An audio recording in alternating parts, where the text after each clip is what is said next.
Hello everyone, सभी को नमस्कार। 12th फिजिक्स के नेक्स्ट टॉपिक के साथ इस लेक्चर में आप सभी का स्वागत है। आज का हमारा topic 4th chapter moving charges and magnetism से है, जिसका नाम है magnetic field due to a current carrying conductor. किसी करंट कैरिंग कंडक्टर की वजह से मैग्नेटिक फील्ड हमने निकालना है। और जैसा आपको पता है कि इससे पहले और जो टॉपिक था हमारा बोयड-सैवर्ट्स लॉ, उसमें हमने एक करंट एलिमेंट की वजह से मैग्नेटिक फील्ड निकाला था। तो उसी का यूज करके इस टॉपिक में हम क्या निकालेंगे, एक कंडक्टर की वजह से, करंट कैरिंग कंडक्टर की वजह से। और उसके बाद उससे हम उस फॉर्मूला का यूज करके इनफाइनाइट कंडक्टर की वजह से निकाल सकते हैं। और वो इनफाइनाइट कंडक्टर का जो फॉर्मूला है वो आपके न्यूमेरिकल्स में यूज होगा या फिर और किसी दूसरे टॉपिक में यूज होगा, बिल्कुल होगा। और इस तरह से सबसे पहले आपने कंसीडर करना है एक कंडक्टर एक्स वाई। कंसीडर एक conductor X Y carrying current I, जिससे आई करंट फ्लो कर रही है। Consider a conductor carrying current I, let we have to calculate magnetic field induction at point P.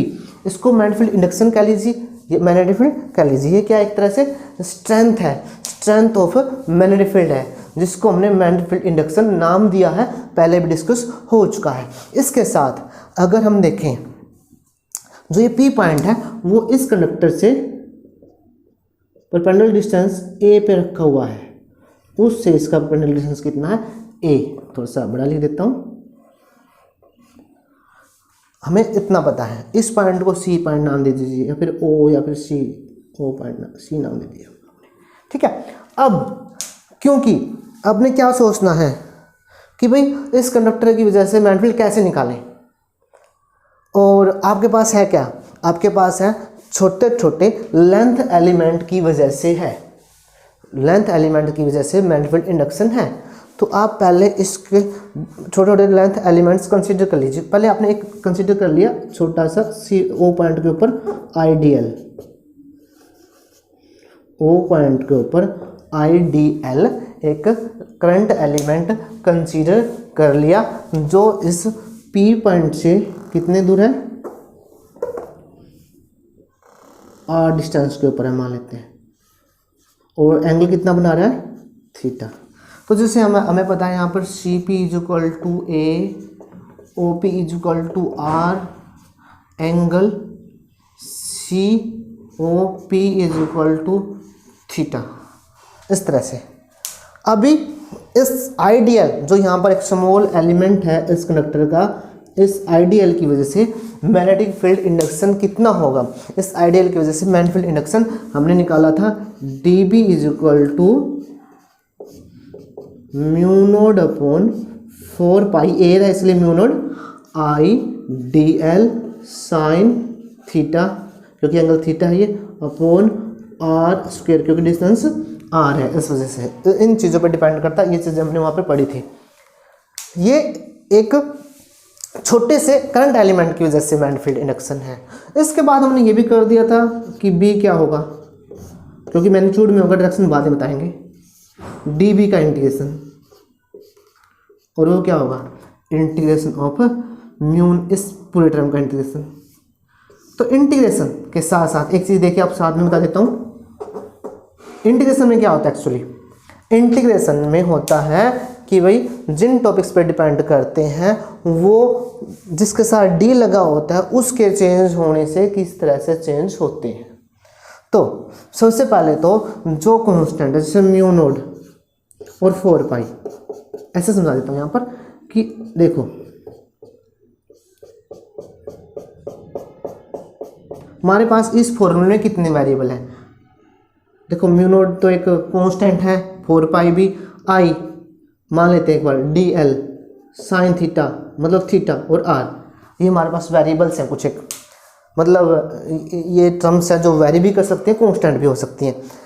अब अगर हम अलग अलग डी एल की वजह से देखें, हमारे पास बहुत सारे डी एल है, एक्स और वाई को हमने बहुत सारे डीएल में डिवाइड कर दिया। इंटीग्रेशन ऐसे ही होता है, इंटीग्रेशन का सिग्निफिकेंस ऐसे ही होता है। और ये जो टॉपिक है एक मैथमेटिकल टॉपिक है, और क्योंकि इसमें क्या है, मैथमेटिकल टॉपिक है, इसमें जो होता है कि भाई बहुत मतलब जो डीएल है हमारे पास, या फिर जो भी हमारे पास ये टर्म होती है जिसके रिस्पेक्ट में हम क्या करते हैं, इंटीग्रेशन करते हैं, उसके अलग अलग पॉइंट पे बाकी टर्म्स में क्या चेंज आता है वो देखना होता है हम लोगों को।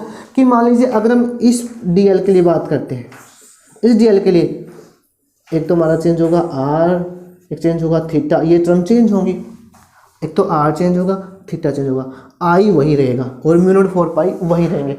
तो उनको हम पहले ही इंटीग्रेशन से बाहर ले लेंगे और फिर क्या रह जाए हमारे पास, साइन थीटा आर स्क्वायर और डी एल। हमारे पास ये तीन टर्म्स रहेगी, थीटा, एल और आर। हमारे पास तीन वेरिएबल रह गए हैं, वेरिएबल जो चेंज होते हैं, जो अलग अलग डीएल के लिए। डीएल तो एक्चुअल में ही अलग अलग पॉइंट्स की बात करें, इसके साथ तो डी लगा हुआ है। और साइन थीटा आर, ये दो हमारे पास वेरिएबल है, थीटा और आर वेरिएबल है। इंटीग्रेशन नहीं हो सकता, इंटीग्रेशन नहीं हो सकता क्योंकि हमने सभी को एक ही वेरिएबल में कन्वर्ट करना पड़ेगा, सभी को एक ही वेरिएबल में कन्वर्ट करना पड़ेगा। एक तरह से ये एप्लीकेशन है इंटीग्रेशन की। नॉन मेडिकल वाले स्टूडेंट्स जो है ना वो मैथमेटिक्स में समझेंगे, जो बायोलॉजी वाले स्टूडेंट्स हैं, जो मेडिकल वाले स्टूडेंट्स हैं वो समझने की कोशिश करो इसको अच्छे से। मतलब थोड़ा सा उनके लिए मुश्किल हो सकता है, लेकिन समझेंगे तो मुश्किल नहीं होगा, ध्यान से भी। तो हमने क्या करना है, इन सभी को एक वेरिएबल में कन्वर्ट करना है,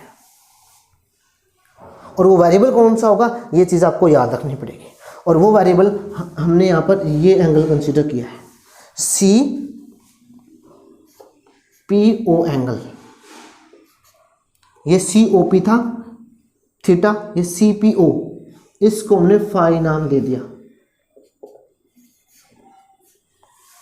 अब इसको जो नया हमने वेरिएबल लिया है इसका फायदा क्या होगा बता देता हूँ हम लोगों को, कि भाई जैसे हमारे अलग अलग डीएल होंगे उनके लिए हम मतलब क्या करेंगे, आर को ख़त्म कर देंगे और इसको ख़त्म कर देंगे, और थीटा को सबको एक वेरिएबल में कन्वर्ट कर देंगे। कैसे, देखिए पहले हम थीटा को कन्वर्ट करते हैं, ये एंगल 90 डिग्री है, सबको पता है हमें।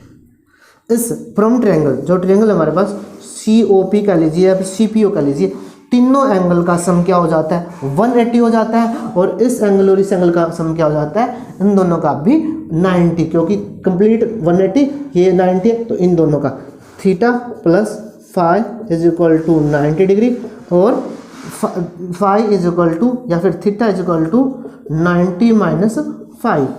अभी देखिए हम साइन थीटा को कन्वर्ट कर देते हैं, sine theta is equal to sine 90 minus phi, that will equal to cos phi. Equation number 1 इसको नाम दे देते हैं और 2 इसको नाम दे देते हैं। तो हमारे पास सबसे पहले जो ये वेरिएबल था ये तो हमने फाई में कन्वर्ट कर दिया। इस फाई का एक बेनिफिट और होगा, इसके लिए लिमिट भी बन जाएंगे इसके। एक ये एंगल होगा यहाँ से लेकर, थोड़ा सा मैं इसको तो हम हटा देते, इसकी ज़रूरत नहीं हमें। दूसरा एंगल ये होगा, इस एंगल को फाई 1 नाम दे देते हैं और इसको फाई 2। तो क्या आगे देखिए, आगे हमने चेंज करना आर को इसी ट्रायंगल से।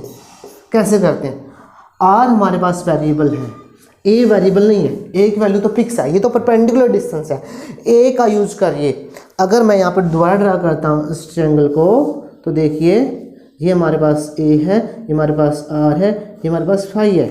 तो क्या होगा, इस ट्रायंगल से फाई के सामने वाला परपेंडिकुलर होगा ये बेस और ये hypotenuse, base by hypotenuse is equal to cos theta, और यहाँ से आर निकाल लीजिए, R is equal to sorry cos theta नहीं कोस फाई, ध्यान दीजिएगा ये गलती मत करना, ये फाई है ये थीटा होता है, ये तो गलत होता है ना, क्योंकि जब ये एंगल है तब ये परपेंडिकुलर और ये बेस। तो R is equal to A upon R is equal to A upon cos phi. Equation number 3, हमारा आर भी खत्म हो गया और हमारा जो टर्म थी साइन थीटा, दोनों को हमने फाई और एक ए तो कांस्टेंट है, कांस्टेंट तो चाहे कितने हो, कांस्टेंट तो इंटीग्रेशन से बाहर आ जाएंगे तो प्रॉब्लम नहीं है। तीसरी जो टर्म है वो है एल, डी एल कह सकते हैं। डी एल को कैसे कन्वर्ट करेंगे, क्योंकि ये लेंथ के टुकड़े हैं तो इस पॉइंट से लेकर इस पॉइंट को आप एल नाम दे दीजिए, ओ सी से लेकर ओ पॉइंट तक आप क्या नाम दे दीजिए, एल नाम दे दीजिए। इसी ट्रायंगल से एल बाई एल क्या है, एल जो है ना वो हाइपोटेनस है divide by perpendicular divide by base, perpendicular divide by base is equal to tangent phi, L is equal to A tangent phi.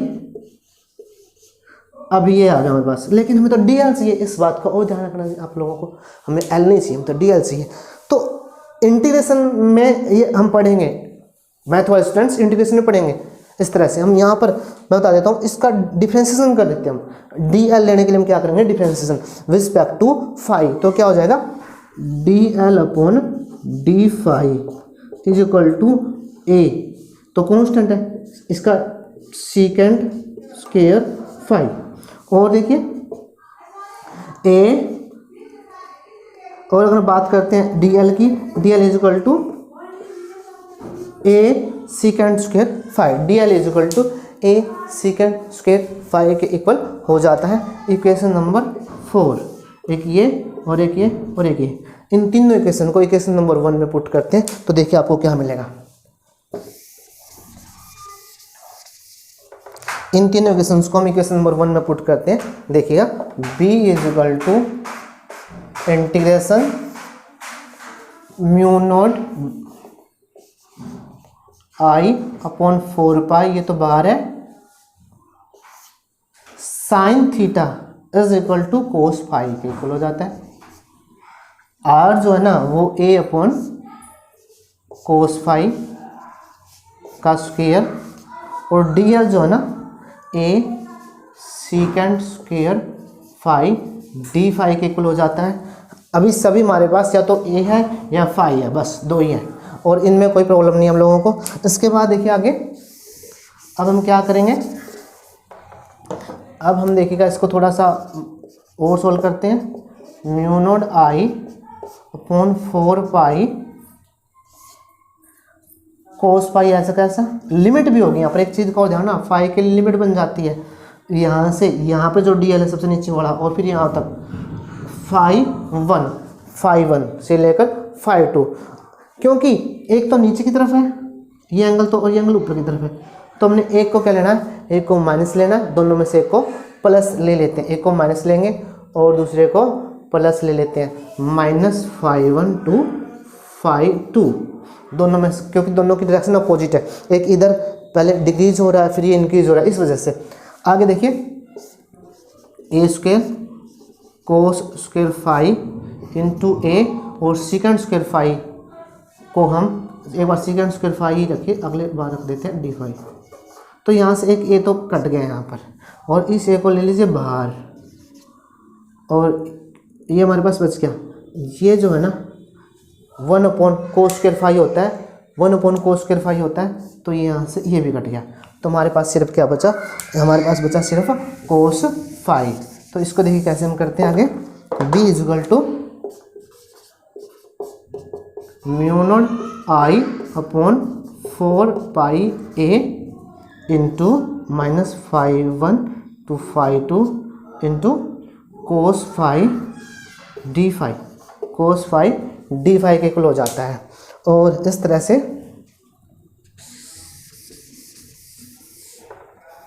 आगे क्या करते हैं, b is equal to integration कर देते हैं हम यहाँ इसका,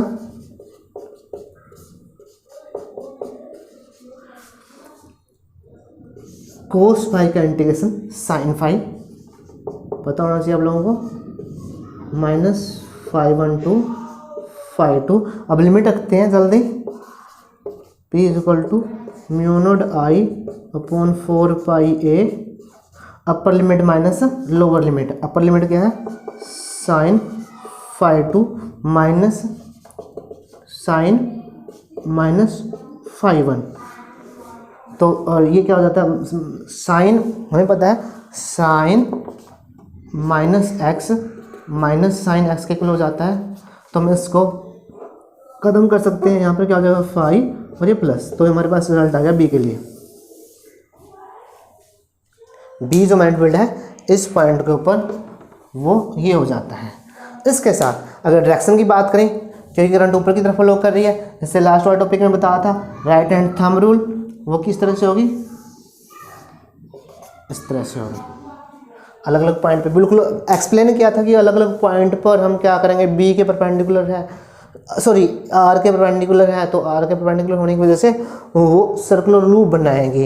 हमारे पास ये रिजल्ट था मैग्नेटिक फील्ड इंडक्शन के लिए, क्या mu naught I 4 pi A sine phi 2 plus sine phi 1। और कैसे किया है हमने, हमारे पास जो डी बी आया था उसमें हमारे पास 3 टर्म थी, आई तो कांस्टेंट था, एल थीटा और ए, एल थीटा आर, तो तीनों को हमने फाई में कन्वर्ट कर दिया था। अब क्या होगा आगे, अब आप अगर एक स्पेशल केस करना है इसमें, बस और कुछ नहीं है, बस 2 मिनट में के लिए हो रहा है।